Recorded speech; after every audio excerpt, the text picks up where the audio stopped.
Okay. Says it's live. We're live.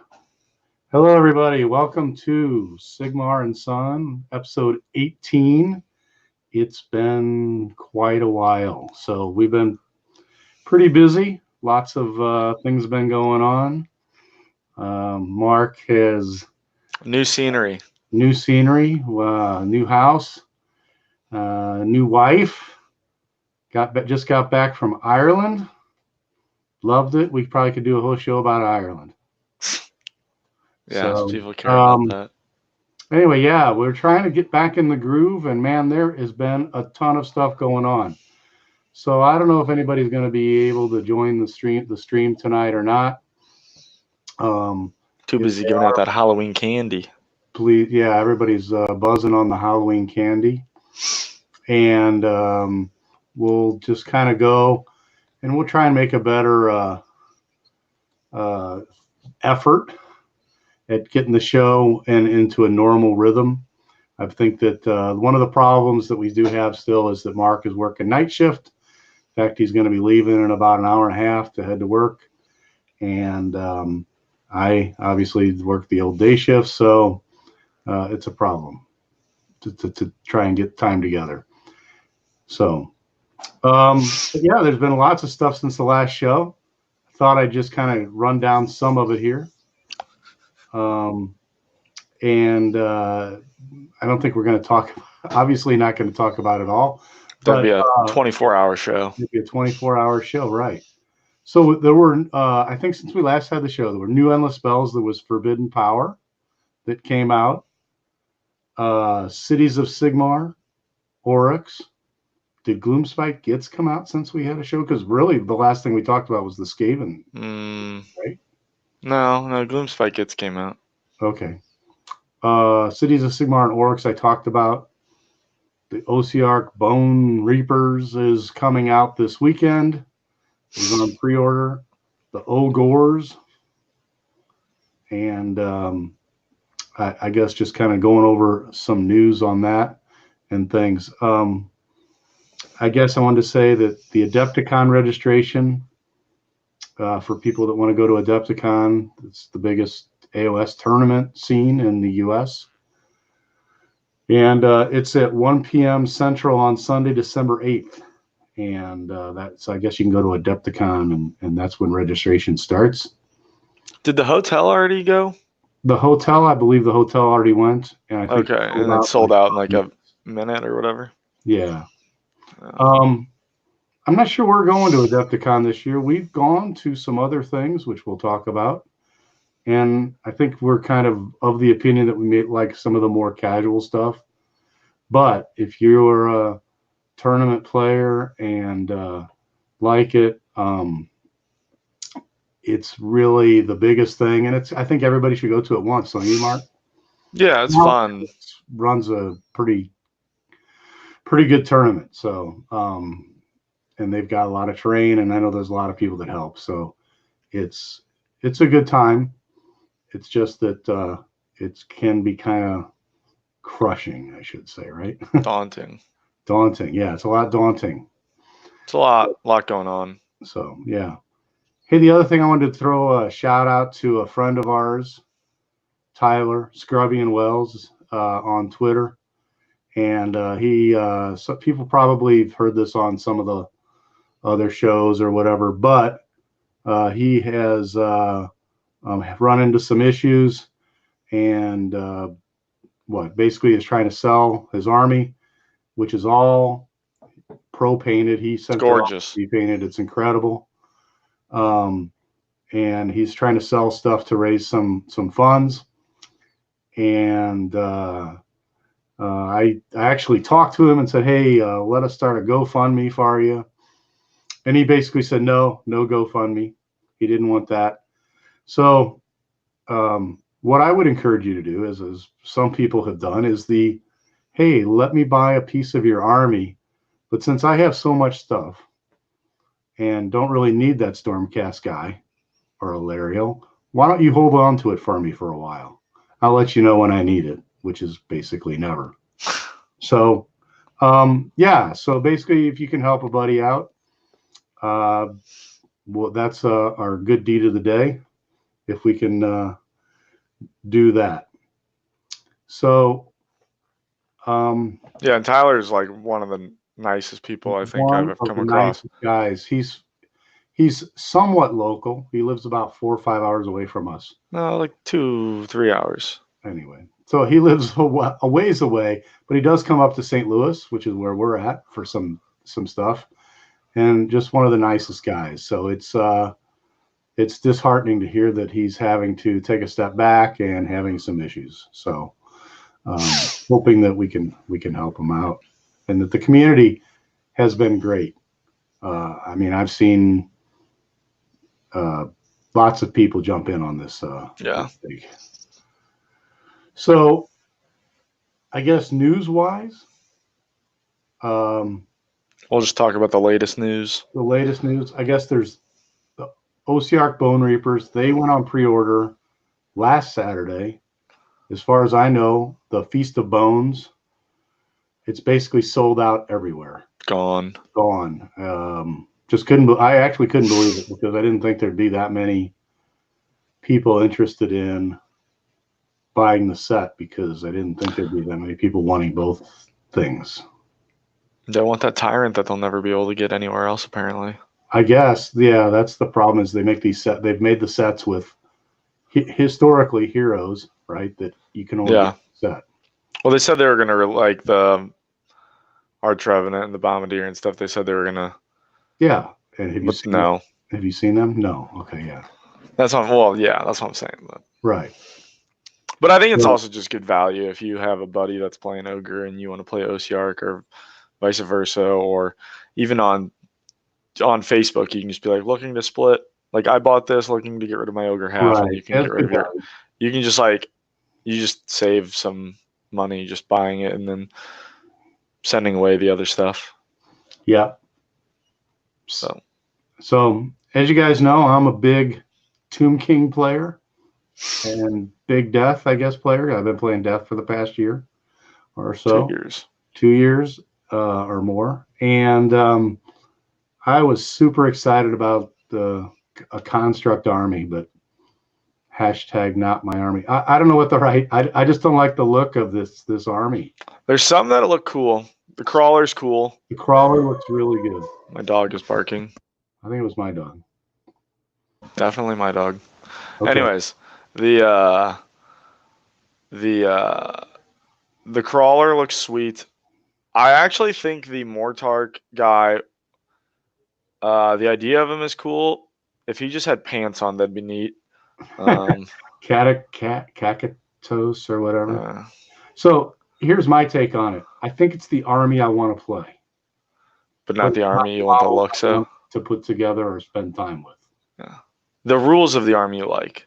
That's what I'm saying. Yeah, the rules from what I've seen, seem pretty interesting and something that I'd like to do. Yeah. And there's a whole new command traits and stuff.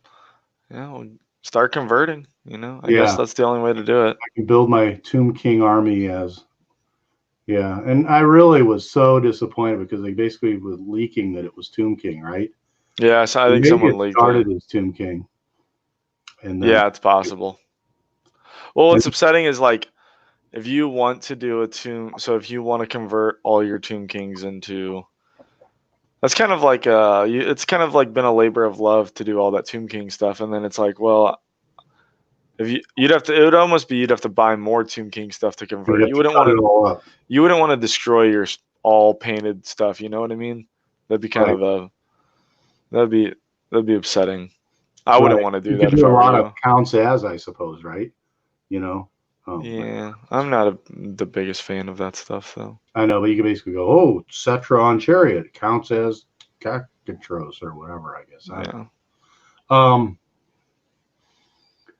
So anyway, it is sold out everywhere, and the one thing I thought I would show a little bit is that they did talk about some of the terrain, and Endless Spells kind of came out today.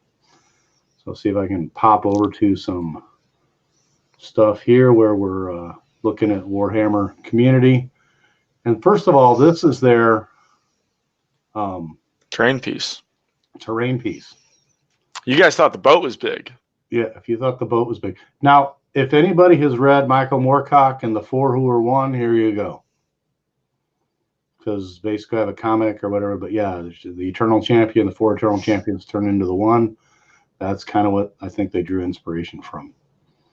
But this piece is huge. I mean, it's what? I don't have the exact dimensions, but I saw a picture of it. It looks huge. It's like 12 by 12. It's just that's huge. I was trying to see if I had a different picture on it here, but they don't have it. And there's been a lot of discussion about this piece is so huge that it actually in the rules talks about before terrain is set up, you set it up. Yeah, that it said before this piece is set up, because I guess a lot of people have got the book or access to the book already. We don't. Well, just go on Guerrilla Miniatures, and Ash did like just reads the entire book. They joke about a guy who reads book did video. Maybe we should do that. We could get some views. But yeah, so it does say that this piece gets set up prior to any other terrain being set up. I guess that's their way of making sure you can get it on the table. Yeah, otherwise there's no way. With the new terrain rules, you would not be able to get this on the table already. Gloomspite Gets sometimes has trouble getting their terrain piece, and so does the Idana. So maybe that's the way they're going to go with things. I mean, if they make them this big, they'll have to. Problem is, in tournament play, it's like you're getting to that. I think we set this up. You got to set it up before terrain is. But if you've ever been to a tournament, you know that the tournament organizers already have all the terrain set up before. Like the tables are predetermined, right? So you get to the table, that's the table. So I think the proposed idea from what some people have said is replace a piece of terrain with this piece of terrain, just because otherwise it's almost just impossible to mess with, because otherwise you have to place it, then you have to get your TO over and have them redo the terrain for you. Right. Well, that sounds crazy. So I think replacing, that sounds like a good compromise. Yeah. And we'll see how things go with that. Yeah, I agree. So, I mean, I guess they basically, they have the pick one enemy wholly within 18 of the terrain visible and roll a die on a 4+, subtract 1 for hit rolls for attacks made by that unit until your next hero phase. And what, they have 36 inches? Well, it's within 18 inches of the terrain, wholly within 18. But then they have pick one enemy, a wizard, within 18 or 36 inches of it, right? Yeah. Or if a wizard is, 2+, subtract 1 from casting and dispelling and unbinding within 36 of the terrain, which, my goodness. Yeah, so that's pretty good. Board. But I think you can probably play around the punishment of agony, honestly. Right, but I'm just saying you can basically, you get to choose one of 4. Right, yeah. We have 2 of them shown here. Right. So they have some endless spells, which kind of look cool. You got I think the bird looks sweet. Multiple skeletons with a D4 on his head. Oh yeah, he does have a D4 on his head, doesn't he? I think it's supposed to be the Black Pyramid or whatever it is, Dad. But yeah, D4. Yeah, and then this guy. Let's take a look at that. It's Osiark Bone Reapers gives them a +1 to hit rolls for units that target a unit within 12 inches of this model. So this basically is, there's no penalty for, I don't know what the points for this guy is, but there's no penalty. It's add 1 to hit rolls for attacks made by the Bone Reapers units that target a unit within 12 inches of the model. So if the enemy moves it or whatever, so what? It doesn't hurt you. Well, I don't think it's predatory, so it just goes out. You know what I mean? Yeah, I'm just saying if it goes out, whatever. And it's going to be +1 to hit rolls. And they're already, their main battle line units were 3 up, right? Yeah. So this is pretty crazy. Yeah, it seems good. It depends. I mean, if it's like 100 points, it's probably not worth it. I don't know the points. I should have probably watched the Ashes video, but we're not talking about OCR Bone Reapers tonight, Right. so I didn't prepare for it. This was interesting. First of all, I've heard, well, Tom said it on Warhammer Weekly. It's been a long time for us waiting to get a Tomb King carrion model, and we finally have it. Yeah, that model is sick. That would be an expensive unit of carrions. Yeah, but anything visible to this model is visible to the caster that is soling to it. So, wow. Yeah, So, and especially when the game first came out, nothing really said that and is visible to them. Now, like almost everything is like within 18 inches and is visible. right. So you can hide behind something. Yeah, but now they have, This is a predatory spell. On a 2+, suffer D3 moons. If that unit was the model's prey, on a 2+, it suffers a D6 moons. So. And then if you're playing against OCR via OCR, yeah, they're not affected by it. That's a waste of points, I guess. But if you in a mirror match, you mean? Yeah. So. But yeah, it's also predatory, but it really doesn't matter because your guys aren't affected. Right. And then for the ogres, they got this no endless spells, but they got the Maw Pot, which is add 1 to casting and unbinding rolls for wizards while they're within 1 inch of a Maw Pot. So that's not great. Yeah, you kind of got to park it and next then to the kind of heal. Maw Pot is either full or empty, which kind of goes with they had a little thing where ogres were either hungry or eating. Yeah. If they were hungry, they got to charge better, or eating, I forget what it was. If they're eating, they get bravery. Okay. 2+. In your hero phase, of 1 friendly ogre hero within 6 inches of the Great Maw Pot can spend all the Great Pot's magic. If they do so, heal a D3 wounds for 1 unit wholly within 36 inches. Once the Great Maw Pot's magic has been spent, it's empty. So basically once a game, right? Well, I haven't looked at any of the ogre stuff, so I don't know. But I think there's ways to refill this. You can recharge the Maw Pot by slaying nearby enemies. Yeah. Okay. Well, there you go. So anyway, that's kind of it. This wasn't the main focus of the show, so we'll just kind of thought we just talk about that. Let me see. Hey, and by the way, we're on new software. Google streamed. Hopefully, we're actually. Hopefully, it's working. So yeah, Streamlabs. We're just trying that out. Google did change their stuff. They got rid of the old YouTube thing, so it looks different. That's why. So yeah, other than that, Cities of Sigmar. Mark, you're kind of in on this. I'm building Cities of Sigmar. Yeah, which is going down to what are we working on? But Cities really look kind of interesting because it was just a ton of different ways to build armies, right? I mean, there's just it's kind of like a toolbox. It's a pretty toolboxy army. It's like, oh, you want this? You can play. I saw you know what I mean? You can kind of just pick and choose what you want, kind of figure out what you want. Of course, there's synergies for, like, if you want to play like a whole Dispossess army, you can. If you want to play a whole Wanderers army, you can. But it is kind of toolboxy where you just like kind of take what you want to do, figure out what units are best for that, and then just put them in an army. I don't know if you've ever seen the meme where like Homer's next to a bush.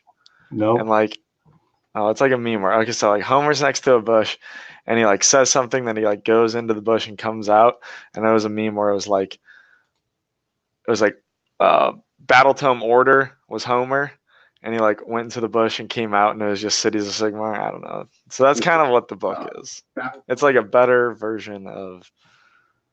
I mean, it axed some stuff in there, but it's kind of almost an update on the Battle Tome Order. So yeah, I did see that people were saying it was like you talked about a meme. It was like the Oprah Winfrey meme. And you get a battle line, and you get a battle line. Oh yeah, everything's battle. I think there's like, oh my god, I think there I don't know what I think. There's like 6 non. There's there's so many battle lines. Like a chart. There's like 14 of them. Right. And I guess apparently the Hydra is pretty horrible, but I thought it used to be good. I guess I'm remembering back from War Fantasy. Hammer. It was pretty good. Steam Tank also sucks, but everyone loves them. So I don't know. People are like running like all steam tanks. that's because they love them, but they suck. Isn't there like also some people talking like a gyrocopters are pretty crazy? Copters are good. They will die quick, but they kill hordes. They have like they attack like everything within 8 inches of them. Like if you target a unit, they attack like everything within like each model within 8 inches or whatever. So that's cool. Yeah, they're good. I guess I was going to say the other news. If I steal, the Christmas leaks. We'll do that.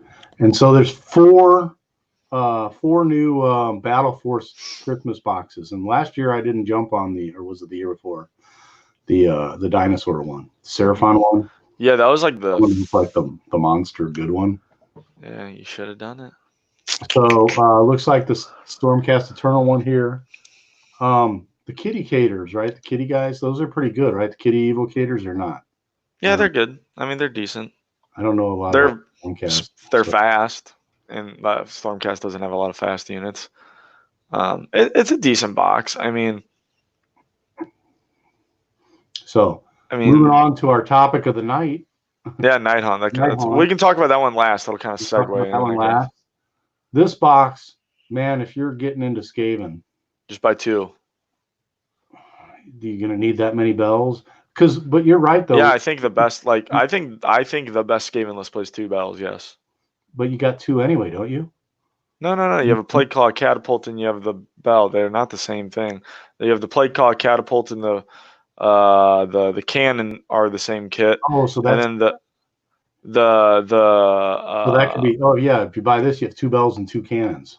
2 bells, 2 cannons, 2 vermin lords. You have 40 plague ones, 40 clan rats, and a Grey Seer.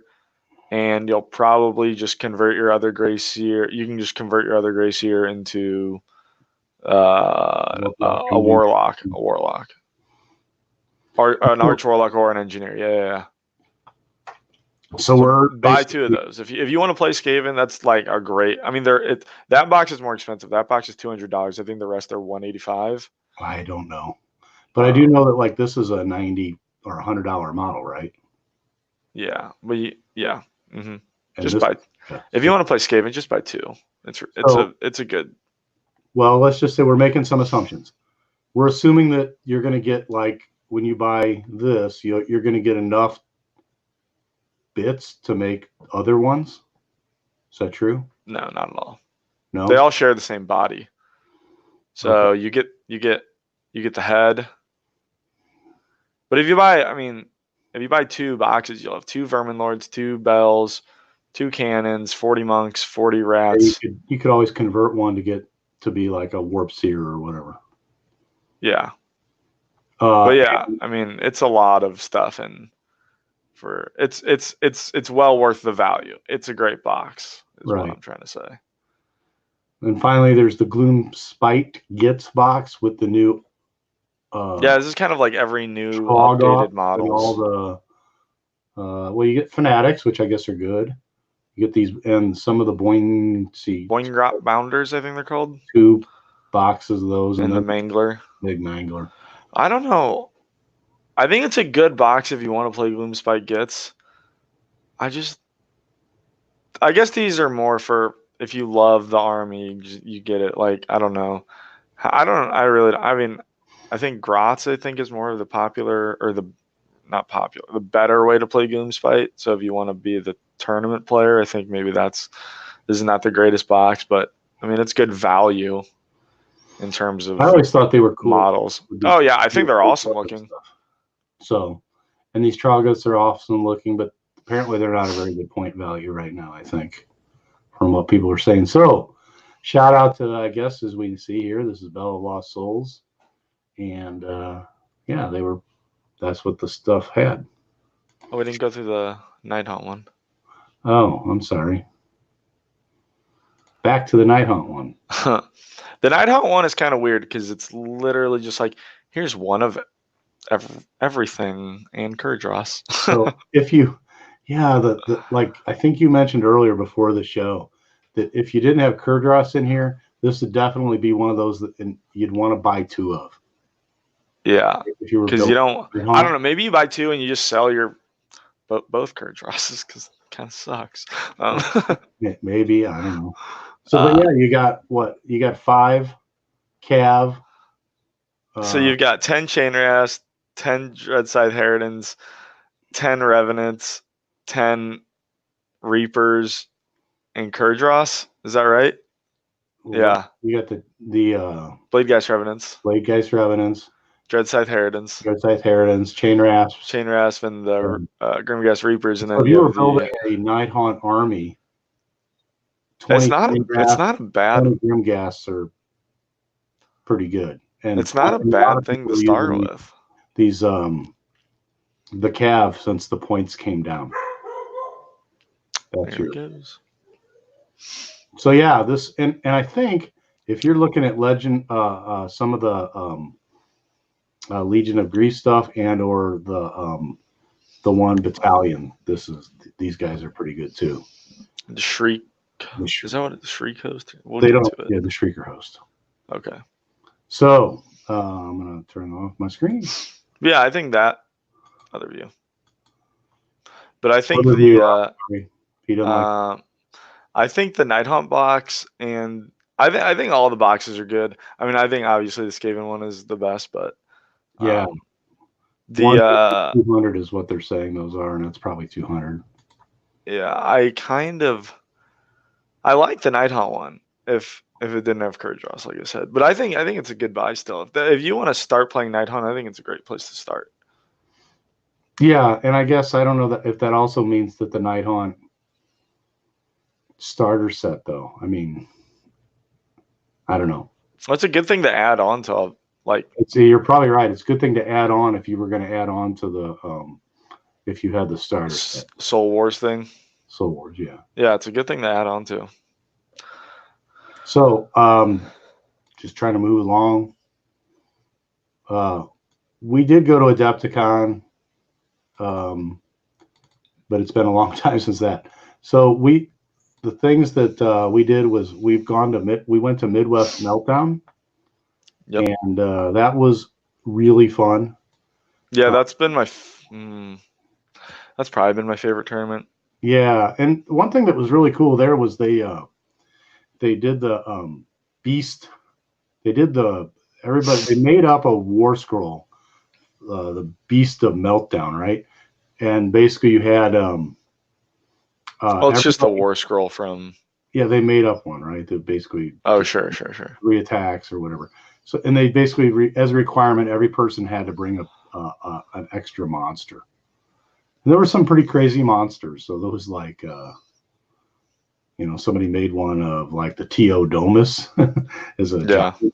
So that was pretty cool. But there was just other stuff that was like, anything from like a giant shark that was yay big to, traditional. And there were a lot of Forge World monsters. So, that maybe kind of aren't great in the game, but people got to pull out their cool, sweet looking model that they painted. I brought the Necrosphinx,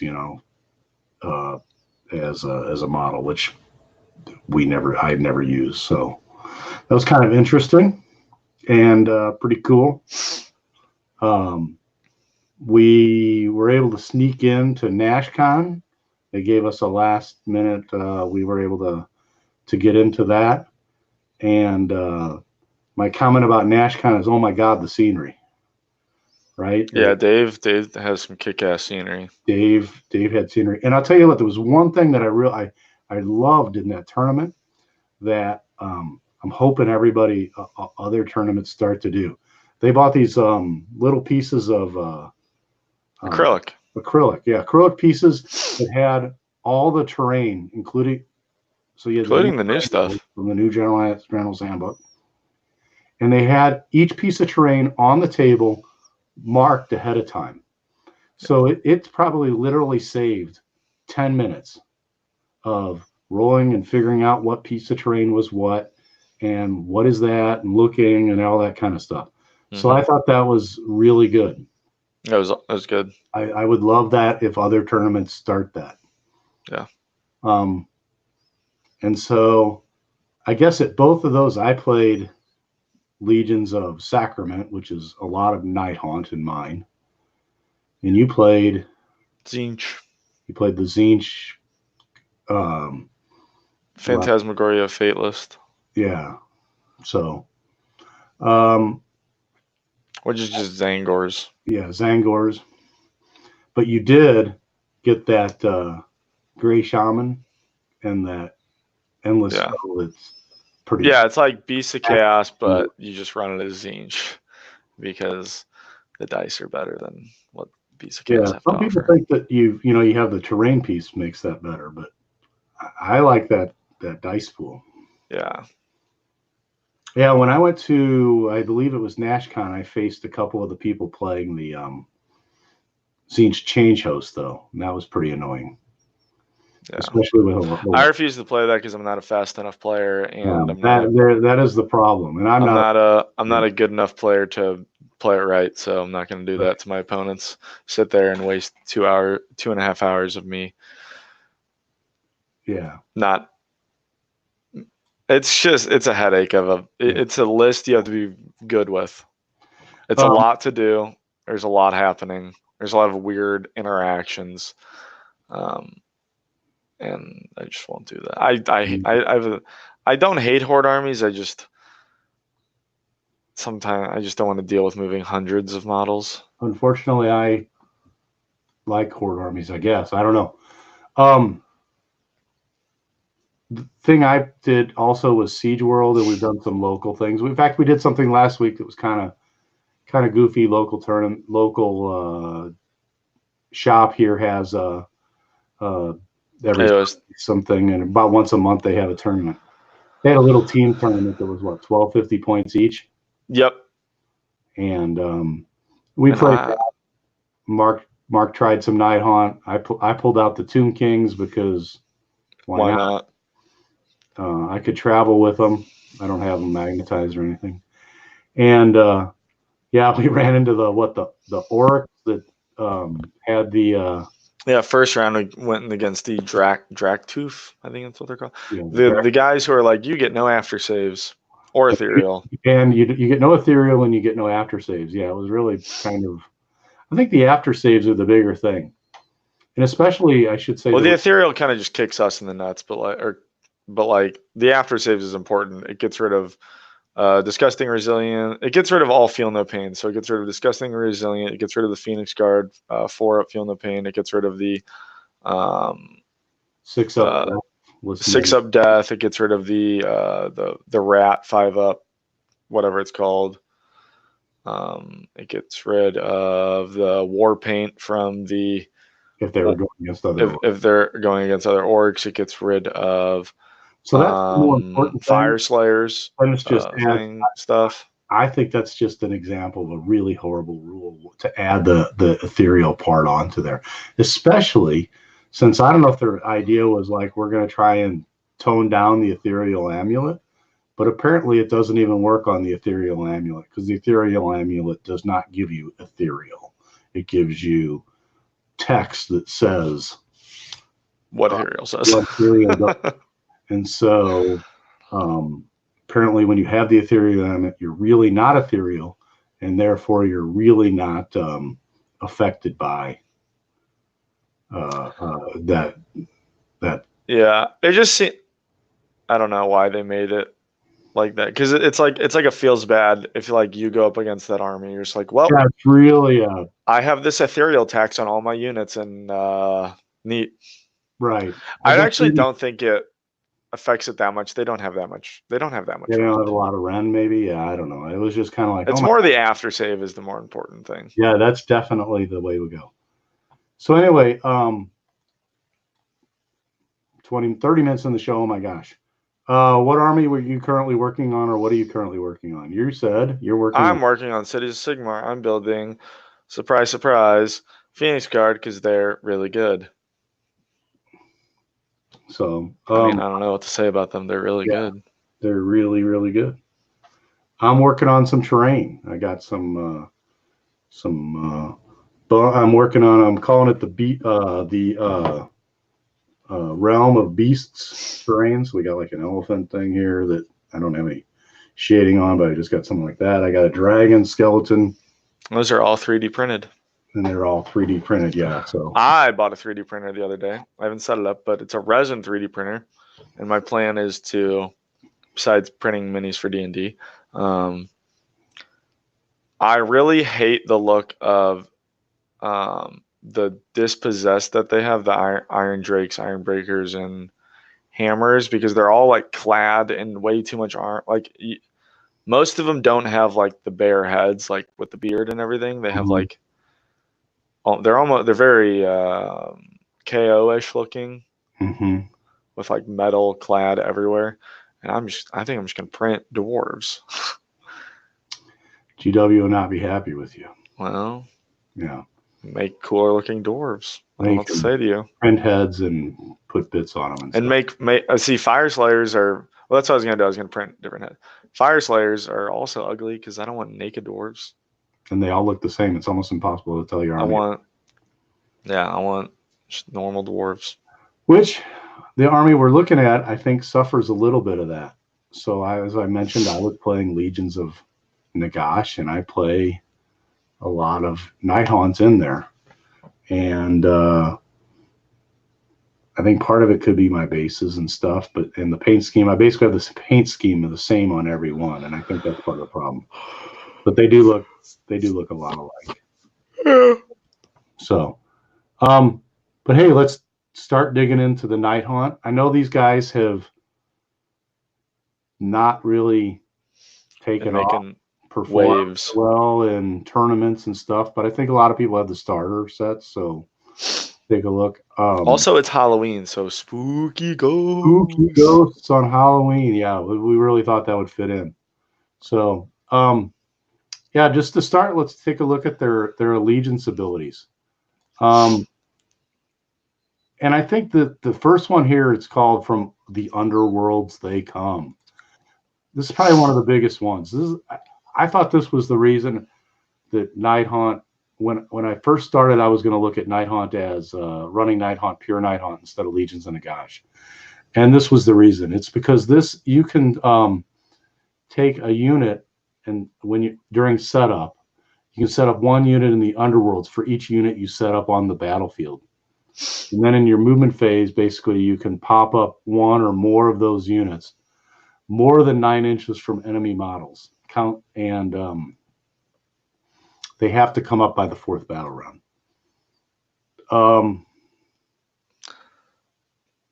Yeah, so this to me was, what did you think, Mark? This is, I think, one of the reasons you really like it. Yeah, I mean, I really like this one in the Wave of Terror. This one is, I mean, it's the literal same exact rule as Stormcast have, except it's called From the Underworlds They Come. But Stormcasts have to come down all together, don't they? Nope. Okay. But it doesn't matter. I mean, it's just a way to not have. It's just a way to deep strike stuff in, which is always just a strong thing to have. Right, especially in the tournaments or where you're playing the scenarios for the objectives.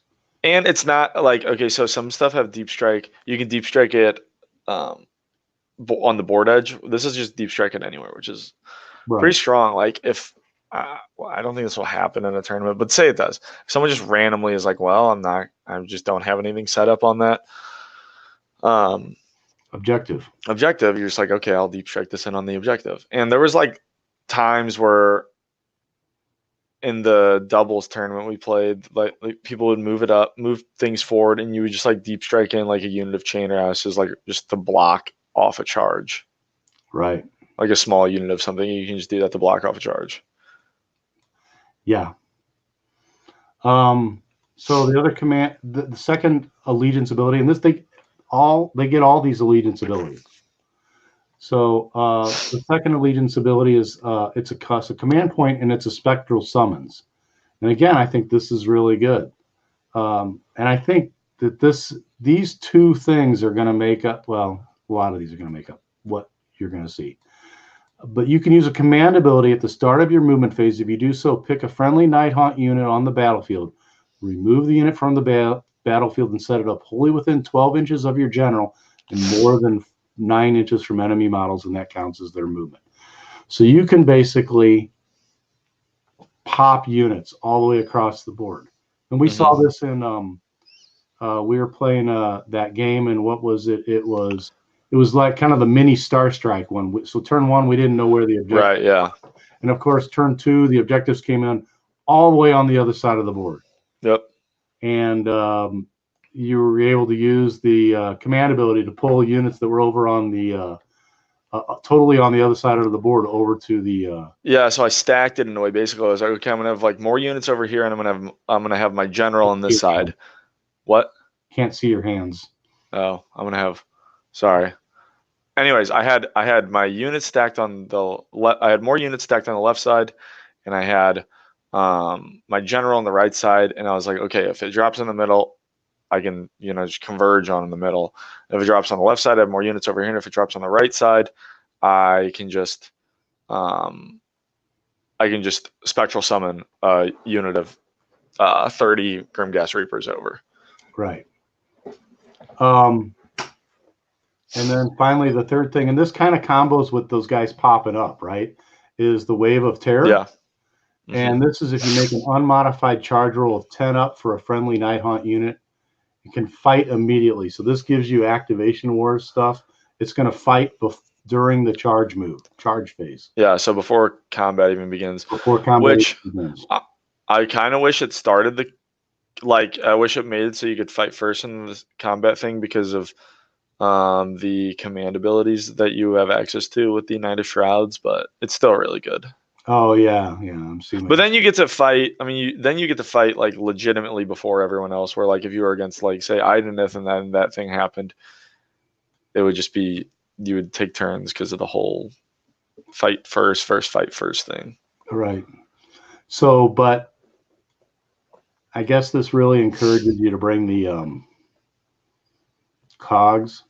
We didn't, but I mean, because you're basically, I mean, kind of, if you're going to play the pop-up and make a charge game, why does it encourage you? Modified of 10 up, but you are at 9 from the enemy model, so you still want to make that charge though, right? Or not? I think you want to make that charge. Oh, like no matter what type thing? Yeah. Well, it makes your charge be a 7-inch charge. Anyway, I don't know if cogs are good enough. Talk about it, but we'll see. I don't know.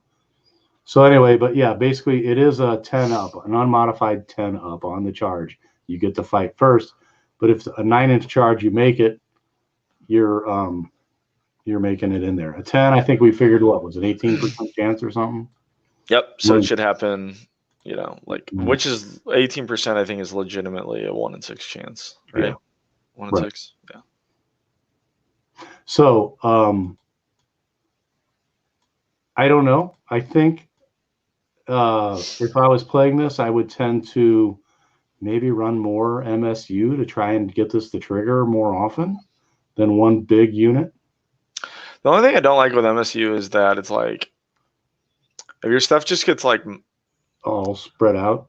Well, no, if your stuff just gets like if you wanna be able to spectral summon like a big unit over, and you want to be able to like pop up a big, I don't know, like you want like a bigger units of Grimgas Reapers just seem to do better. Well, point wise, I think that definitely because they're too expensive unless you get that. And like the damage, like you want to be able to activate and just kill something. You don't want to activate, kill some of it, and then let it fight. Right. So I think you kind of just have to hope you roll 10s. So moving on, Nighthaunt Allegiance, Deathless Spirit.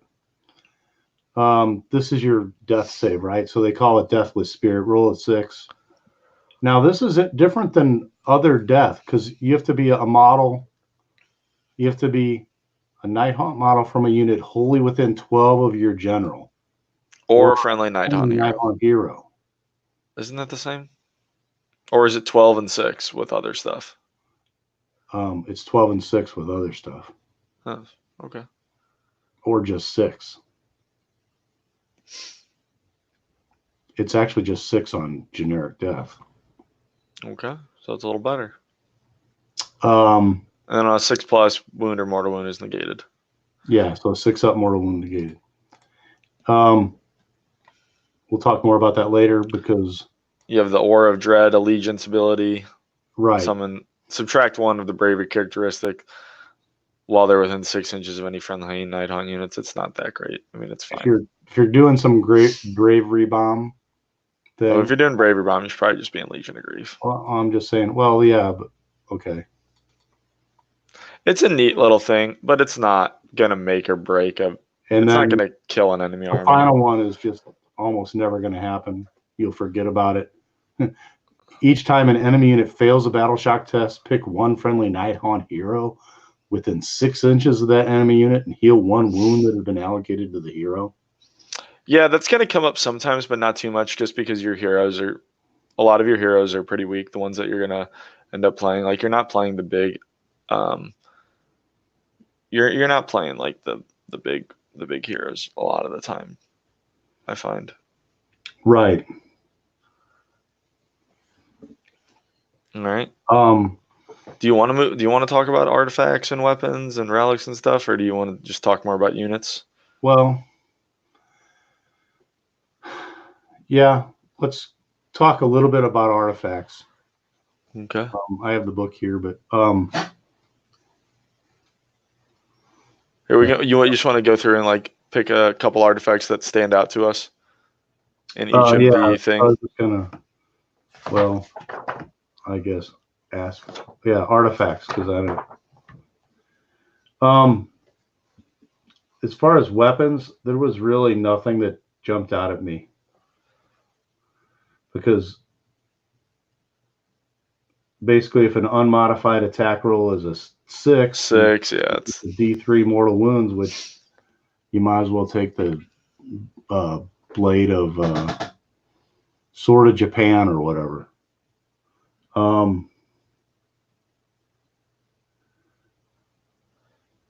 I guess, yeah. So I didn't really like the artifacts from weapons.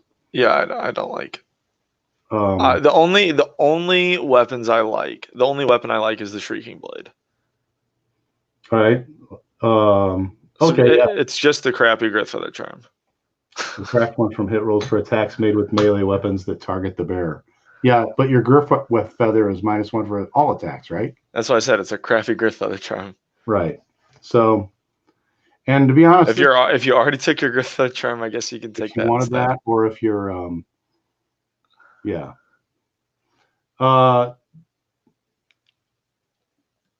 So relics of the underworld.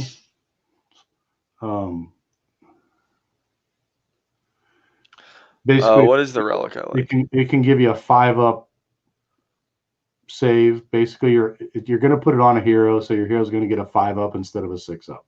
Which one is this? First one, Cloak of the Waxing Moon. Oh, you didn't say anything about that. Okay, so your opponent is at -1 to wound, and no. Your opponent, no. It's your opponent is -1 to wound, right? So they're just going to be -1 to wound. So if they're 3 up, they're 4 up or whatever. If they have a 3+ to wound, they're 4+ to wound. What artifact are you talking about? Cloak of the Waxing Moon.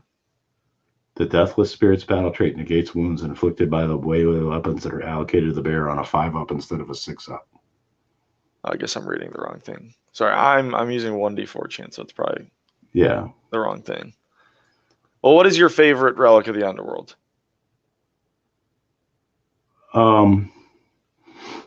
It is. Mine is the one that makes you the wizard, the Midnight Tome. That's what it is, right? Right. So the model becomes a wizard and can cast an unbind as if they know the spell, or if they know 2 basic spells. If they're already a wizard, they can cast 1 more spell. So mine is the Pendant of the Fell Wind, which can add 3 to normal moves made by friendly Nighthaunt units that are wholly within 12 of the bearer at the start of a normal move. Oh, that is good.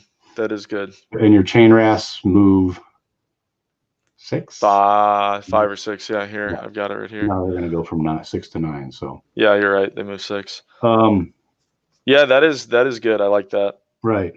Now there are some artifacts that if you're going to run a Guardian of Souls, which you ought to be. Yeah, I agree. Guardian of Souls very good.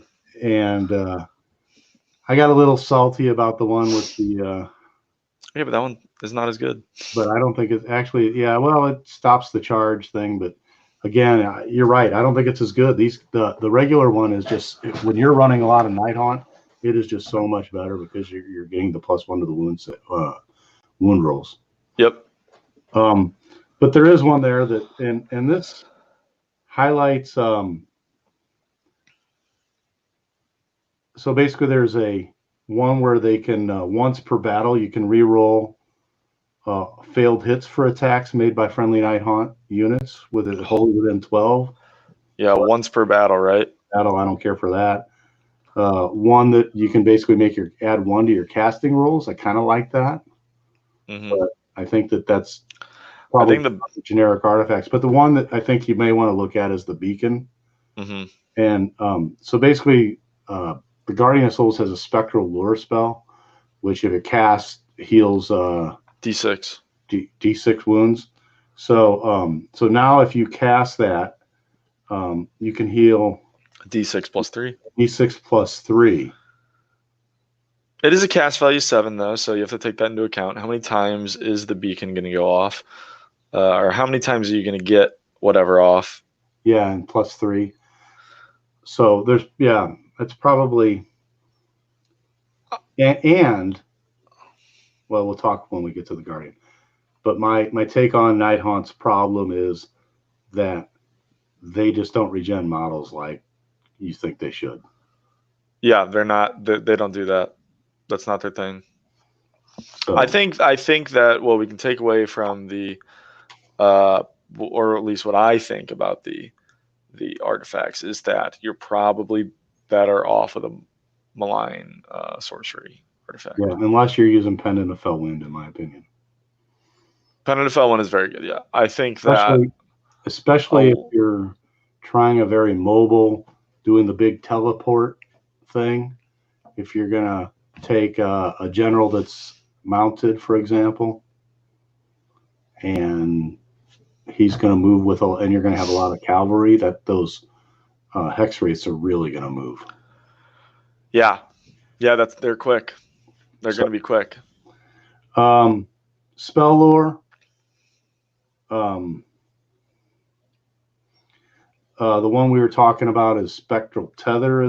Well, we didn't talk about it, but Spectral Tether, casting value of 6. Pick a friendly Nighthaunt hero within 12 of the caster and heal a D3 wounds. So you like that one? That's for a hero. No, I'm just saying that's there. I think my favorite one was the big one. I think. What's Soul Cage? Yeah. Soul Cage.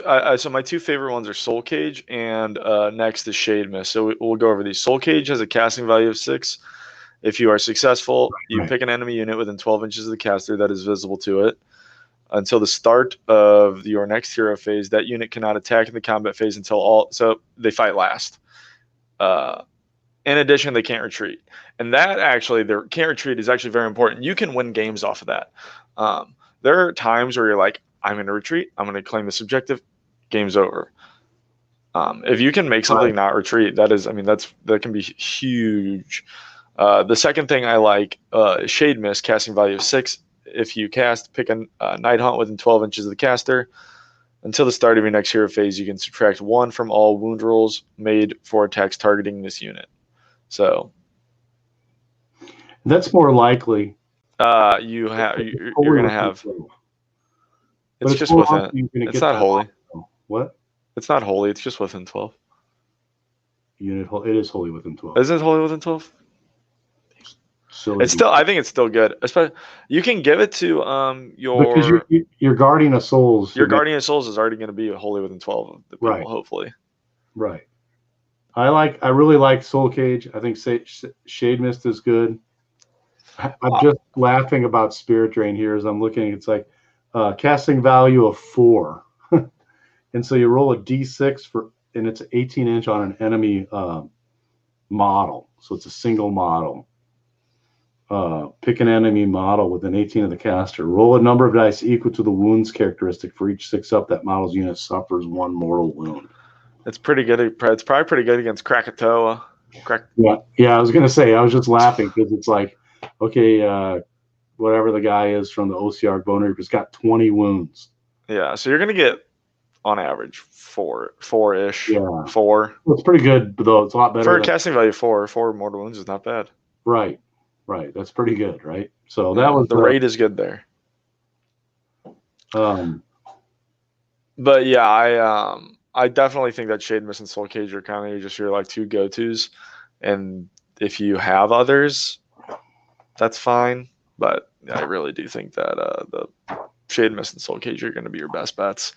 Do you want to talk about the endless spells or no? I'm of the opinion that the endless spells are pretty. There's 3 endless spells. Underwhelming. What's that? I think, some of them are pretty underwhelming. And I think they're mostly underwhelming. I personally like the Vault of Souls. That's the only one I think that is decent. Only because it's got a drop in points down to 20 points. And so basically the Vault of Souls, and it's a really horrible looking model in my opinion. It's the one with the chest with a bunch of heads exploding out. But the Vault of Souls is basically it's predatory, which is kind of bad. But basically, after this model is moved, roll a dice for each model within 6 inches of it. Not just so each model within 6 inches of it. And on a 6-up, that model's unit suffers a mortal wound. So this is kind of if you lay this sucker into a horde of units. You know, if you got 24 models, you get 6 mortal wounds, right? So if you can put it up again, yeah, but that's a good rate for 20 points and right for 20 points, right? So yeah, problem with it is it's predatory and it's going to move back at you. Predatory, it moves 8 inches and sets up within 6 inches of you and moves 8, and your casters tend to be behind your army in this because your casters tend to be low wound guys. Yeah. And, oh, by the way, you're a horde army. Oh, and it also has, once it reaches so many wounds, then it explodes.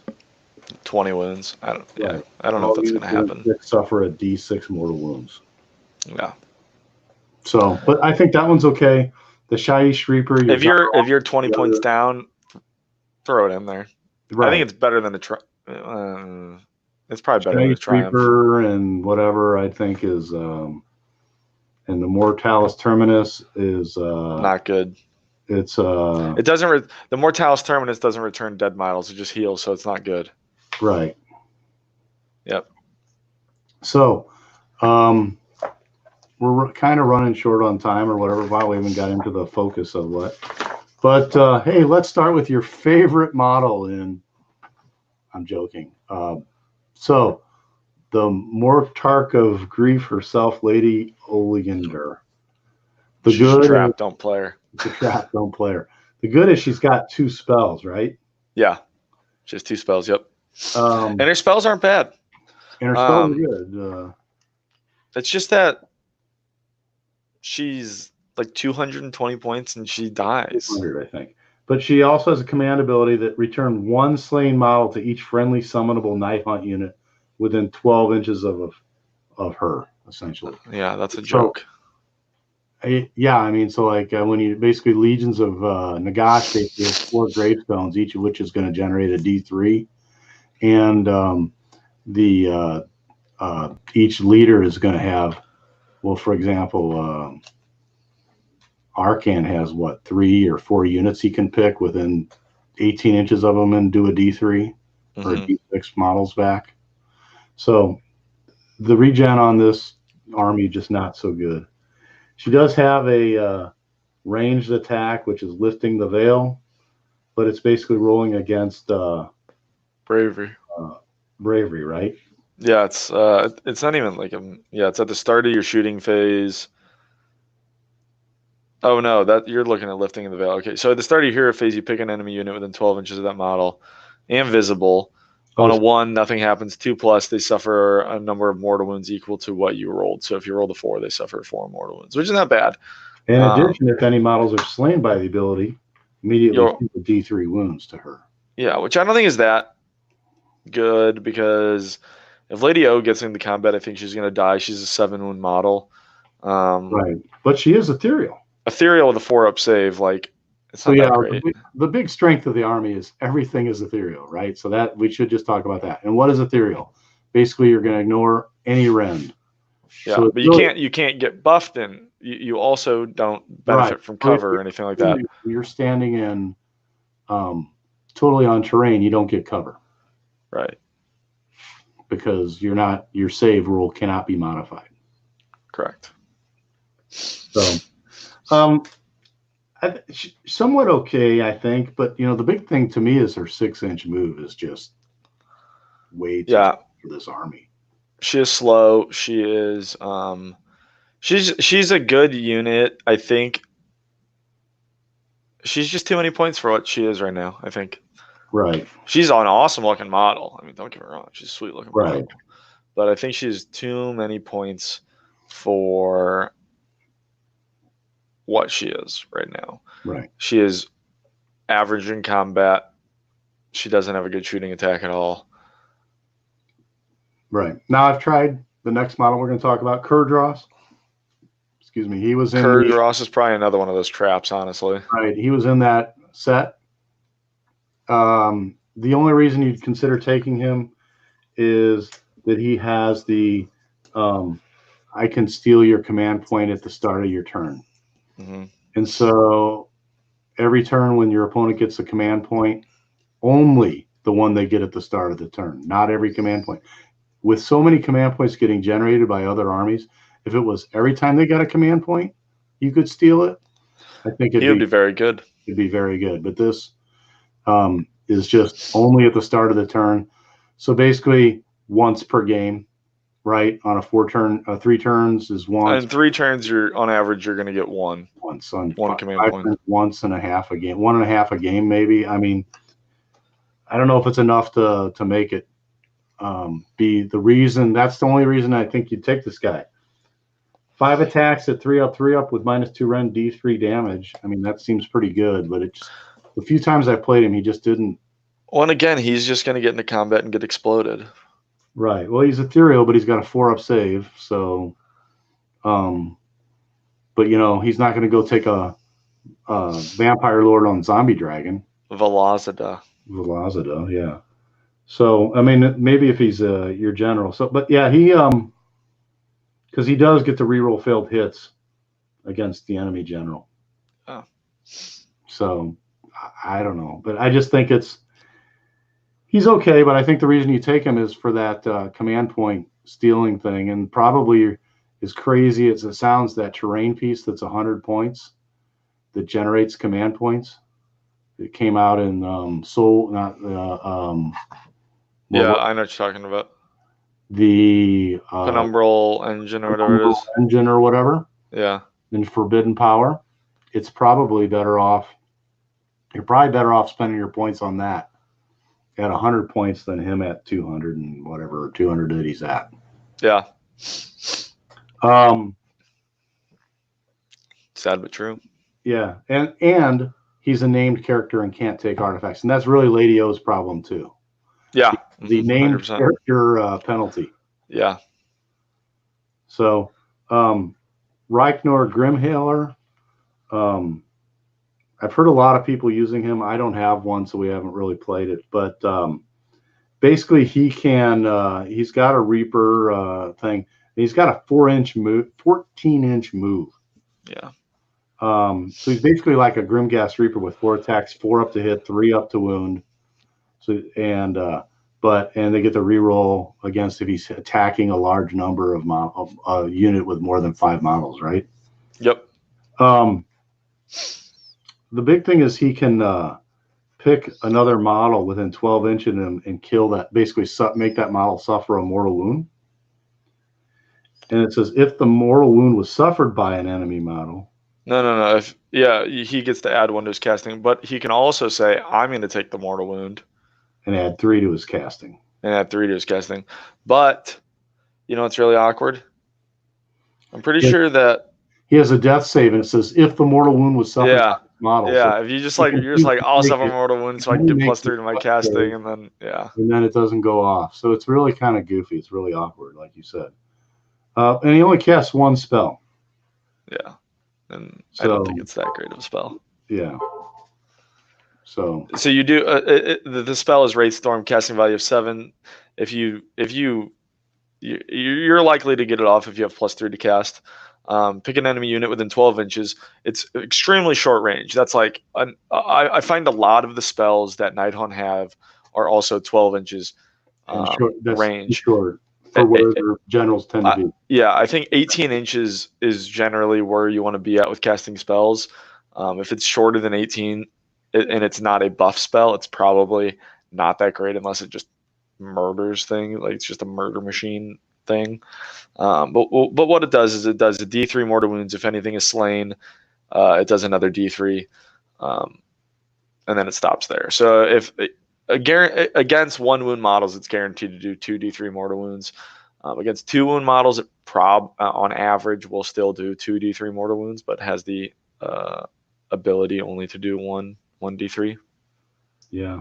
So I don't think it's that great. And like I said, I think its real crux there is that 12-inch range. And I think that's the crux with a lot of the spells that Nighthaunts get, actually. Right. So next is there's 2 Knights of Shroud, 1 on foot, 1 on horse. The 1 on horse you get in your starter set. I really like the Knight of Shroud on horse. It's got a 12-inch move. It does only have 6 wounds, which is a little bit low. Yeah, I think there's no reason to play the regular Knight of Shrouds, though. With the Knight of Shrouds on horse, the extra movement is just so much better, and it's like, what, 100 points? And the command ability is better. So the Knight of Shrouds on foot, you can use a command ability to add 1 to hit rolls for friendly Nighthaunt units wholly within 12. And this guy is you can pick a friendly Nighthaunt unit that is wholly within 18 and add 1 to the attack characteristic of it. Mm-hmm. And so, unfortunately, that's only in the combat phase. I've heard other people say that you ally in a Vampire Lord. Vampire Lord because he has the same command ability and it lasts the entire turn. And yep. As opposed to this guy. But he's not as fast, and he doesn't have ethereal. He doesn't have ethereal. So I think that they do tend to think like the ethereal. I mean, it tends to be like, I guess if you basically consider this guy as a 4-up save with 9 wounds or whatever. I mean, I don't know. Yeah. I mean, I think they basically underwounded the heroes. Yeah, there's an ethereal tax, definitely. Because whether it be in points or in other things they get. But hey, the thing is, the big thing on Knight of Shrouds is you can make him your general. You can do the pendant of the fell wind on him, and he can move some people. He's going to be in combat and moving people, maybe. Mm-hmm. And he's not a named character. So you can throw some stuff on him. You could put, you could take the whatever the one is that gives you the make him a wizard. Well, you can make him a wizard. That's what we did. One where you can make your command point back. Yeah. Or you can, we did the one. Well, it was a 1,000-point game, so you did the one where you made him a wizard. Yeah. And the other thing is that how you could give him a sword of judgment or something too, right? But he doesn't have that many. He only has 4 attacks. So, but I'm just saying you could. I was going to say the one that gives him the save, the mortal wound save. Oh, sure. I know what you're talking about. So you could make them 4-up, non-rendable, 4-up, or 4-up, and then 6-up. Yeah. Let's I guess move on to what's next. What next tier do you want to? Yeah, we could talk about the Dreadblade Harrow. Talk about the Dreadblade Harrow. Dreadblade Harrow is we'll go talk about Dreadblade Harrow is who should be your general in this army. I think so. Yeah, this is the guy that. This is the man. This is the man. He's he's 90 points. He moves 12 inches. He has 5 wounds, 4-up save, 10 bravery, like all death things. The reason he should be your general is not because of his attack profile or anything. It's because of one rule on his war scroll, and that rule is the Phantasmal Discorporation. If this model is more than 3 inches away from any enemy models at the start of your movement phase, instead of making a normal move, you can remove it from the battlefield and then set it up anywhere on the battlefield more than 9 inches away from any models. The reason this guy should be your general with that ability is, if you recall back when we were talking about the command abilities from the Nighthaunt Allegiance, you have Spectral Summons. Right. So what you can do is, at the start of my hero phase, I'm going to port this guy somewhere, and then I'm going to port dudes with him. Right. So it lets you always, if he's not in combat, it lets you always put guys where power needs to be. Right. And so basically, yeah, the Spectral Summons and this thing, both of them go at the start of the movement phase. So you can stack them in a way. You choose the order they happen. So you can teleport him, the Dreadblade Harrow, and then you can teleport, use the command point and pull a model with him. Yep. And he is not a named character, so you can put artifact on him. So you could basically also put the one where you basically, if you use a command point on a 5-up, you get it again. So you could use it again and pull 2 units over to you. Yep. It's really projecting a lot of power. I mean, this game is not about, this game is very killy. This game's not all about killing, though, especially when you're playing in a tournament. It's about objectives. I've tabled someone and lost on objective points before. Right. This lets you grab objectives. Yeah, this is basically being able to pull the power, especially like if, yeah, especially the ones where there's just the 2 objectives or whatever. But yeah, like we were talking about in the one where shifting objectives, for example, that scenario. Yep. It lets you project power, a thing, and basically you're also able to pull, you know, some units that have a lot of movement too, and then potentially, you know, make a charge and stuff. So yep. I think this is the key, and I think these are the. I haven't really seen Nighthaunt doing well, but I think when it does well, it's going to be this, and I'm going to basically pull back your go jump to a different model, the Black Coach. Okay. And first of all, this is your centerpiece model. I tend to think it's not very good, but I think under that playing for objectives, this is where you use this thing. And so what it does is it bumps up every turn at the start of each battle round. So that's twice a turn. Roll 3 dice for each black coach on the battlefield. For each 4-up, it gains a level of power. And no, so, battle round is like round 1, round 2, round 3. It's like. Oh yes, okay. Sorry, I was thinking battle phase. Yeah. But anyway, so yeah, first level. So you're basically going to get every turn going to be 1.5. So by turn 3, you should by turn 2, second level 3. Yeah. So level 1 is in your hero phase heal a D3 wounds have been allocated to this model. That's not quite. Pick 1 friendly unit wholly within 12 of the model and return a D3 models. And that's pretty good. But the big thing is the 3rd level one. After this model completes a charge move, pick an enemy within 3 of the model and roll a die on a 2-up. That unit suffers a D3 mortal wounds. I'm sorry. No, the best one is the 4th level one where it can retreat and charge. The best one, right? I'm sorry, I was wrong about that. Yeah, so then this model can retreat and charge. And it keeps all these levels. It's not. I think it's like. Yeah, it's cumulative. So it's like on the 1st level, the 2nd level has the 1st level and 2nd level. 3rd level is 3, 2, and 1. 4 has 4, 3, 2, and 1. Right. It's not just. Yeah. So the Black Coach is a great attrition piece. Right. In terms of the longer the game goes, the better it gets. And that is a piece that could be pulled by, I guess I was going to say by, whatever. And oh, by the way, the movement on this thing is what? 14 if it's undamaged. Yeah. So let's get to the meat of the army, though.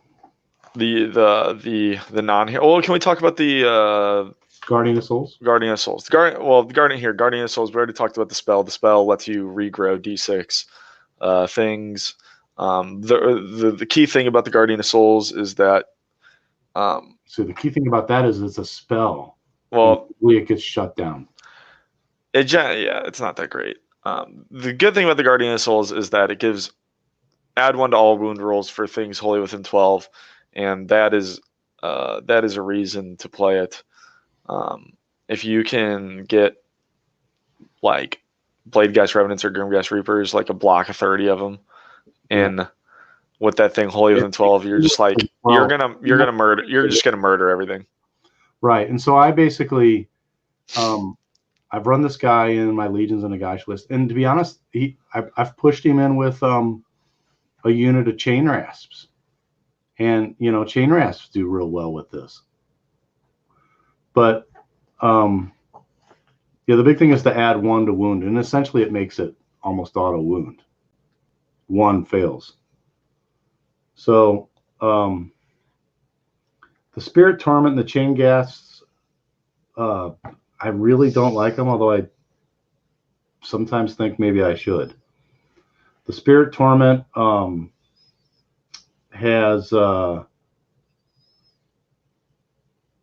reroll hit rolls for 1 friendly Nighthaunt units while they're wholly within 12 of any friendly Spirit Torment. And so that it's only hit rolls of 1, and again, the net Chain Gas has while this unit's wholly within 12 of friendly Spirit Torment, you can reroll hit rolls of 1 for friendly Nighthaunt units while they're wholly within 12 of this unit. So that kind of extends that, but basically you're getting reroll hit rolls of 1. I should say that your favorite unit, Bladegeist Revenant, have a special rule that if there is one of these around, they do well. Yeah, I don't know if it's worth it though. But I don't think it's worth it. You want to move to the Bladegeist Revenants then, or like the meat of the army? Yeah, let's the big units. Yeah, and I would say to me one of the meats of the army is just the generic battle line, the Chain Rasp Born. Yep. I mean, it's a great anvil. It's a great, 6-inch move. They got a 5-up save instead of the 4-up, but they're ethereal, and they got the death save. They say bravery 6, but you pretty much ignore that because it says reroll wound roll. Because if they have a hero in it, their bravery's 10. Yep. And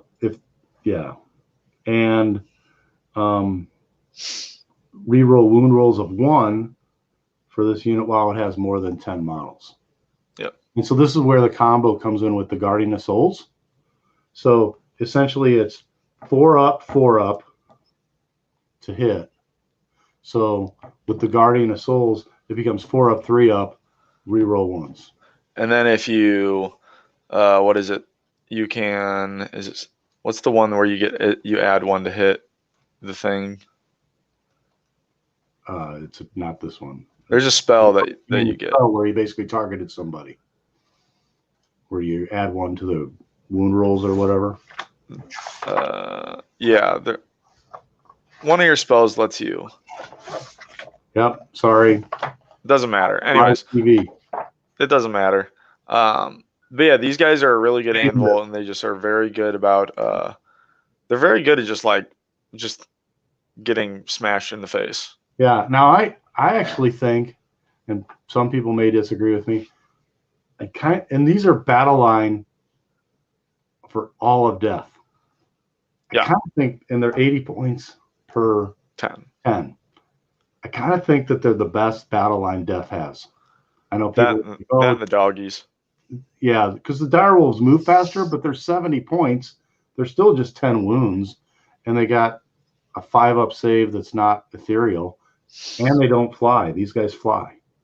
Yeah. So these guys are good. I should say that's the other power of this army, I think, is that everything flies. Yeah, I was going to do a pros and cons at the end. Because I got back, we were talking about playing this game with Mark, and the Tomb King's a thing, and I was like, oh my God, these things don't fly. And it was I was so used to, especially we had some really high, tall terrain pieces that were. Yeah, I'm tall not. terrain pieces. Just So don't use them. the And other that's a different discussion for a different day. right, the other units, which Grimgas Reapers. That's Grimgas the Reapers were basically the terror of the world when this book came out. they have gone up in points, but they're still very good. Yeah, they did go up in points. If you run a block of 30 of them, you're averaging 14 points a model. They murder hordes like no one's business. Right. And they do, because they got the Reaper. It's a 2-inch range, so even though they're on 32s, 32s, you can get 2 ranks of them. And if Yeah. you're basically doing the alternating, you're probably getting. You're going to get most of them in. You're going to get a lot of them in. It sort of depends how you deploy them and how you get them in. But yeah, these guys, they're 4 up, 3 up. They get to reroll hits against. I guess honestly, they're not good against heroes, but they're 4 up, 3 up, and they get to reroll hits that failed hits against things that have more than 5 models. Yep. So which is most things nowadays. With a 3 up to wound. And again, if you get that Guardian of Souls in there, now it's a 2 up to wound. It just blows stuff up. So, and this is why they were running in Legions and Nagash, because basically if that unit got blown up, command point, bam, it's back. Yep, it's really good. So it was really good. The next battle line you have is Hex Wraiths, which they move fast. When they run over things, they do. They lowered the points on these, right? They were 140, they're not 120, but I still don't think they're that great. So I'm kind of opposite of the opinion. The big thing is they move 12, right? Yeah. Yeah, they move 12 and they run over things and they do like 2 mortal wounds on average. Their attack profile is shit. I think I've heard some people like them. I know Tom from Warhammer Weekly is building a Nighthaunt army, and maybe he's better at this game than I am, 100%. I think he has him in his army, so yeah, maybe there is a place for him. I've not seen it. 1 extra attack with a leader. If they roll a 6 on their attack, that inflicts 1 mortal wound in the sequence. A lot of people have that in this army. But yeah, I just don't. I guess maybe I should say I don't get it other than their speed. Yeah. And I guess I'm thinking this is, again, the projecting power. You have the guy. Yeah, but how much power you're projecting? No, I know. Well, I guess I shouldn't say projecting power. You're pulling maybe your general is teleporting and you're pulling these guys over totally across the board, and then you're able to move quite. You can't move. That's your movement. The next turn, though. Oh. Yeah, sure. Okay, I don't know. I'm just saying that's the only thing I can see. I got to be honest. I built them. I tried them, and I didn't like them. Yep. And then you have the Spirit Hosts, which are also, I don't think they're that great either. No. They have a bunch of attacks on 6s. They deal mortal wound. And these are, I don't know, 4 up, 5 up. The worst. Normally, I would say the worst models to put together. Oh my god. Yeah. I put one together and threw the rest away. So basically, these are fish for 6s, right? Because they got 6 attacks. They're 5 up, 4 up, right? But if an attack is made that is made with a 6, deal mortal wound, unmodified. So just a 6, you deal a mortal wound. So basically, you're just, people call this kind of the gambler's army, right? Because you got the 10 up charge, you got the 6 up. Yep. This guy. Somebody, if you get a big block of these, maybe they can dish out a bunch of mortal wounds. But, yeah, just generally it's rolling for mortal wounds. Yep. And they're a little slow, 6 inches for big bases and stuff. Yeah. I think that's all of the battle line. Next up. I haven't looked. I think we're running a little short on time. Do you want to? Yep. We can move into my favorite unit of this entire army, the Bladeghast Revenants. I think these guys are awesome. 90 points for 5, 320 points for 20 of them, right? And that goes to about 16 points a model. So if you run 20 of these guys, you're at 16 points a model. They're 3s and 3s. Run -1, 1 damage. They get +1 attack characteristic on the charge, and they can retreat and charge. We move back to the Nighthaunt Allegiance Wave of Terror ability. This just gives you more chances to charge. Like you just retreat. You'll just always retreat and charge. I retreat to 3 now. I retreat to charge. Yeah, I retreat to 3 and now charge. I retreat to 3 and now charge. Like it's very, very good. They get better on the charge, and they move. They're fast too. Yeah, they're move 8 movement, and they fly. And if they charge, they add 1 to the attack characteristic. I think you said that. Yeah. So basically, you're getting 3 attacks with them at 3 up, which is they don't have the reroll, but they're 3 up, run -1, damage 1. Yeah. So with a group of 20 of them, you'll have 4 or you'll have 3 attacks. So you'll be rolling 60, 3 up, run -1, 1 damage. And then if you have the Knight of Shrouds and or the Vampire Lord, you'll be rolling. No, you're just dummy. You're double activating. No, you're adding 1 more attack. I'm sorry. Yeah. No, that's you're thinking of Van Hels. I'm thinking of Van Hels. Sorry. Yeah. No. Then you'll have 80, 3 up. Then you're gonna delete something. You're killing something. Which is again why these guys are better in Legions than the Gosh when you Van Hels. But they're not. They broke. They just took Arcan's ability to do that away. So, sidebar. Because Arcan would cast Van Hels reliably because he had the better cast than your Necromancer. That's all I'm saying. So, but yeah, these guys, Blade Guys for Evidence, really good. And you can't bring the 30 of them, but you can bring 20 of them. 2-inch range attacks, so you're probably not going to run them in that big of a. You wouldn't want 30 anyway. Oh no. So, yeah, to me, the guts of the army is the Chain Rasp Horde, the Blade Guys Revenants, and the Grimghast Reapers. Yeah, I agree. So I guess kind of moving on a little bit, some Banshees. The Mirrormorn Banshees, I experimented with these. I'm not sure.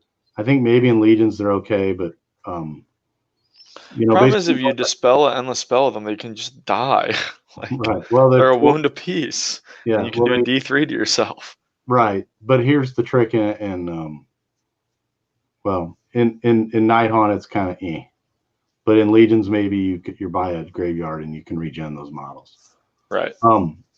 But yeah, so this guy, they're 4 up, 3 up, run -2 and a D3 damage. But if they dispel the spell, and it adds 1 to the attack characteristic if it dispels a spell. Right. If it unbinds. They're kind of like glass cannons. Right. So, but they do give you some dispelling capability, maybe. If Lady O's your general and way back there or something, I don't know. Yeah, because these things do hit for run -2 D3 damage. They hit hard. Right, and so they're going to add 1 to the attack character. So, but they only have 1 attack, so you got to spell something to get them 2 attacks at 4 up, 3 up. So if they hit the hard, yeah, it's just kind of meh. The Dread Scythe Harridans. I think everybody thought the Mirrormorns were the ones that liked. I kind of like these Dread Scythes. So basically, they have 3 attacks at 4 up, 3 up at run -1, 1 damage, which is kind of common in this army. If your wound roll for an attack made with the limbs is a 6, it has a damage characteristic of 2. So you got to keep track of that. But subtract 1 from hit rolls for attacks made by enemy models within 3 of this unit, unless they have a bravery characteristic of 6 or more. But so anything bravery 7 or more ignores this. Ignores this. Right, because you are Because if they have a bravery of 6, it's actually a bravery of 5. well, yeah. If you're Nighthaunt, they're -1 to bravery. Yeah. But if you're able to do anything else where you have bravery, you subtract some bravery. Maybe your orcs and stuff are not doing so well. Yeah. And this is the basically there's the Shrieker Host Battalion, where this is where you would take it, or if you're going to run these things in Legion of Grief. So have we gone through everything that I want? There's a Tomb Banshee, which can basically scream, and if you have to roll above their bravery, you do damage. There's a Karen Wraith, which is basically a single hero that's like a Grimghast Reaper, and it's really cheap. So if you need a cheap hero, that's it. But yeah, we're running short on time. So battalions, I guess there's 2 that I wanted to basically talk about. The Shrieker Host, you have to have a Tomb Banshee, which is kind of E, but you have 2 units of the Harridans and 2 units of the Banshees. Reroll battle shock rolls of 1 for enemy units that are within 6 inches of the battalion at the start of the battle shock phase. In addition, Inspiring Presence command ability cannot be used by units that are within 6 inches of any units from this battalion.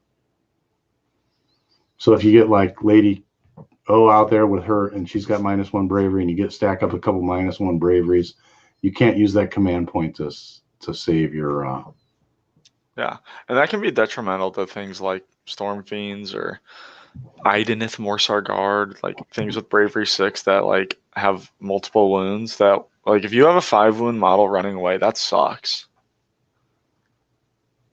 right. There's a horde for Spirit Host, but I don't necessarily like it. Chain Guard is one that I've played with, and that's basically because you're going to have I think you're going to have this in your army anyway. It's just whether you want to pay for it or not. But it's 1 Guardian of Souls and 2 Chain Rasp hordes of at least 20 models. So maybe, in a 2,000 point, maybe, I don't know. But each time the Chain Rasp horde is affected by the Spectral Lure or Temple Translocation, if you're playing the other Guardian of Souls, which is not allowed anymore, you can return a D6 models to that unit. So the Spectral Lure does a D6, this does a D6, and I believe it's 80 points for this battalion. Yeah, I don't think it's too expensive. I don't have the points next to me, unfortunately. I have the do book. have points. Chain Guard does Shrieker Hose. It's the Chain Guard. I'm sorry, it's 120 points. Okay. But for 120 points, that you are getting basically a command point and the artifact, and the command point's essentially 50. 50 points, right? So you're basically paying. So when you look at it that way, I think that's kind of a way to add your command point.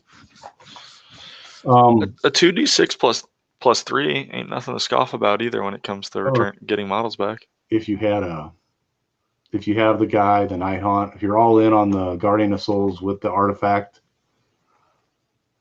and then this, yeah. So,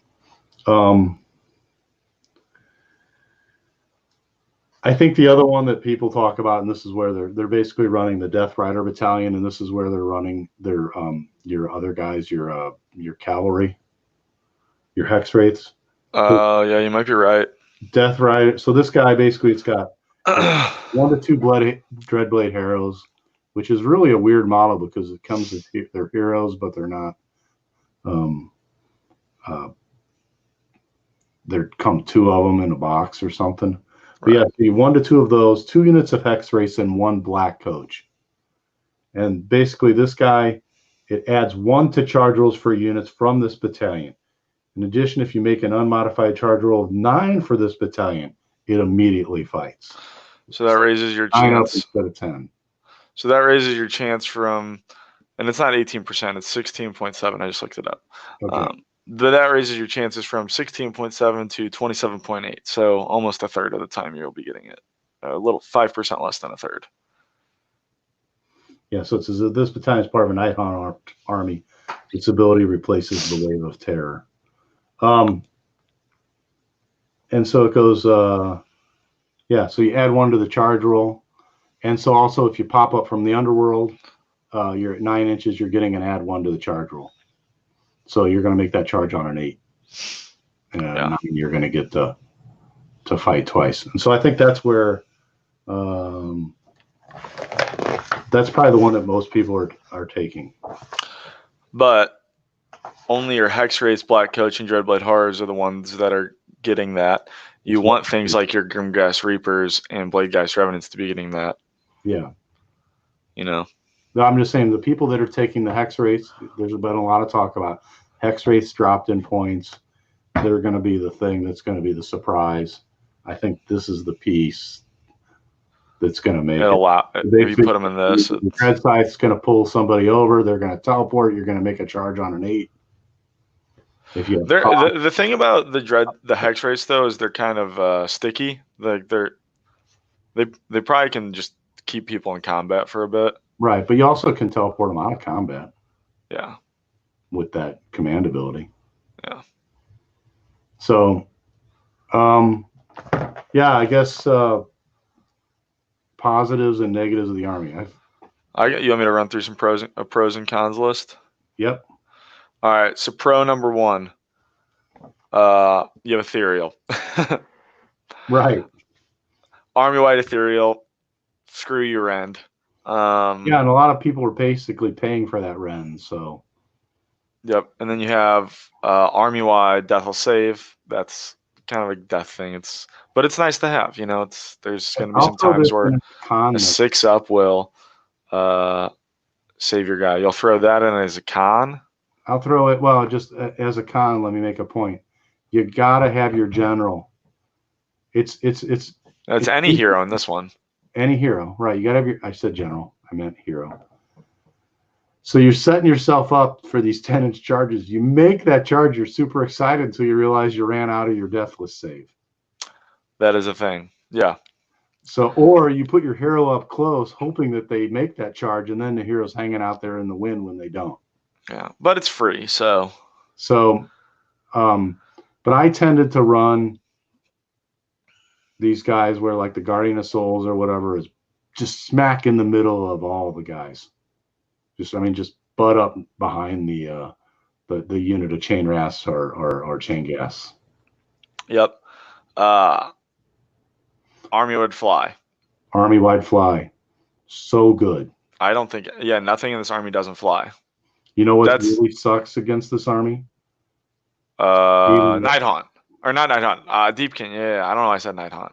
No, I was going to say what sucks for this army to face or whatever. I was going to say the Skaven Rat Trap.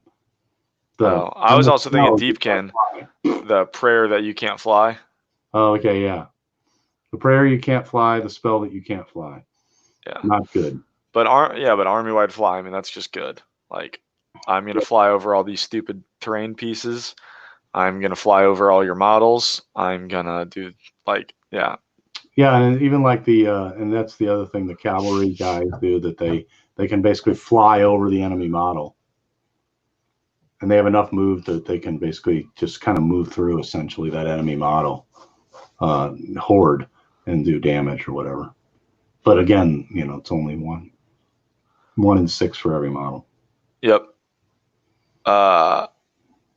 You have really good mobility that kind of goes along with flying, but just being like the whole spectral summons and from the whatever it is from the what's it called? From the underworlds. The underworlds, right. Yeah, so you have really good mobility. To the cons. The Grimghast Reapers are better in somebody else's army than yours. That's probably true. Your heroes they're pretty essential. If they die, your army loses a lot of power. You lose the spectral summons. You lose your Deathless Save. You lose the Guardian of Souls ability to give the regrow and stuff. You lose the +1 to wound rolls. And you lose your Deathless Save. Did you mention that? Yeah, I did. I think I did. You lose your decil save. Monopose models. This is more of a hobby thing.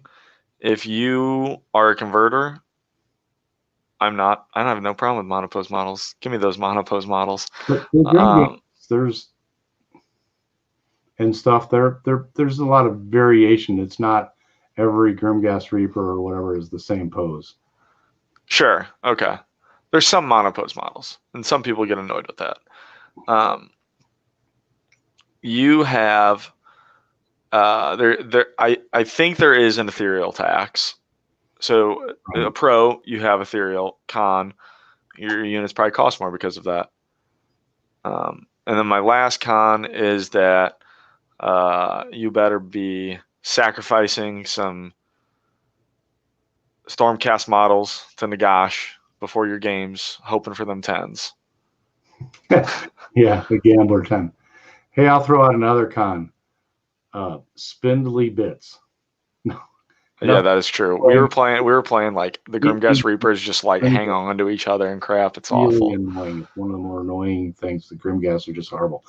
In fact, I actually put I did 3D printed bases, but I have washers on the bottom of them to weigh them down and make them heavy, because without that, if they were just little magnets or whatever, it would just they just grab onto each other. Half the time you got to turn them around backwards to fight them. Yeah. In different directions. But yeah, that's spindly bits, and the chain rasp arms tended to break off, I think I found. Yep. But